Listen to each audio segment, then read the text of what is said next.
दोस्तों, आज की कहानी है पत्नी ने पति से बोला, अब आप सो जाइए, अब वह जागेगा। खाना खाकर पति पत्नी रात को सो गए।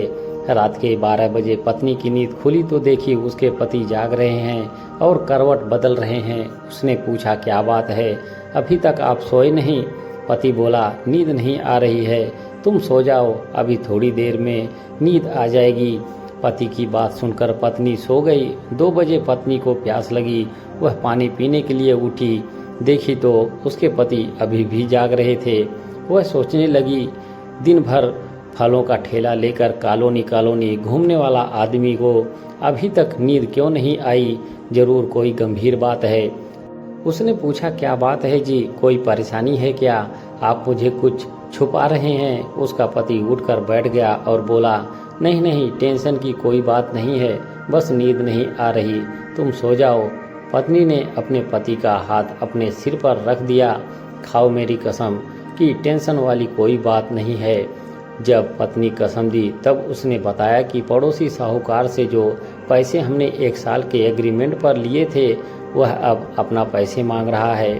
अरे, ऐसे कैसे पैसा मांग रहा है? वह तो 1 साल का एग्रीमेंट है, हम इतनी जल्दी पैसा नहीं दे सकते, अभी तो 3 महीने भी नहीं हुआ। पति बोल रहा था कि पैसा नहीं दोगे तो बहुत बुरा होगा, क्या करूं, ठेला बेचकर भी पैसे का इंतजाम नहीं हो पाएगा। पत्नी ने अपने पति का हाथ पकड़ा और घर से बाहर लेकर आई। रात के 2 बजे थे। वह बहुत जोर जोर से पैसा देने वाले पड़ोसी साहूकार का दरवाजा पीटने लगी। आवाज़ सुनकर पूरा मोहल्ला जाग गया और उधार देने वाला पड़ोसी भी बाहर निकल आया। क्या हुआ, इतना जोर से मेरा दरवाजा क्यों पीट रही हैं? वह बोली, सुनिए भाई साहब, आपसे पैसा हम 1 साल के एग्रीमेंट पे लिए हैं, 1 साल से पहले पैसा नहीं देंगे। आप मेरे पति को धमकी दे रहे थे कि पैसा नहीं दोगे तो बहुत बुरा होगा। तो सुनिए, आपसे जो बन पड़ता है कर लीजिए, मैं भी देखती हूँ, कानून मेरे साथ है।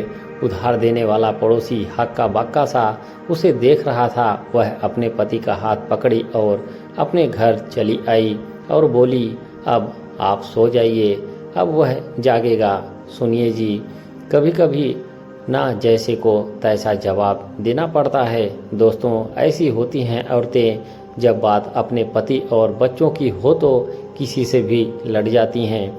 दोस्तों, आपकी क्या राय है कमेंट बॉक्स में ज़रूर लिखें। और आपको इस चैनल पर रोज़ नई नई कहानियाँ सुनने को मिलती रहेंगी। धन्यवाद।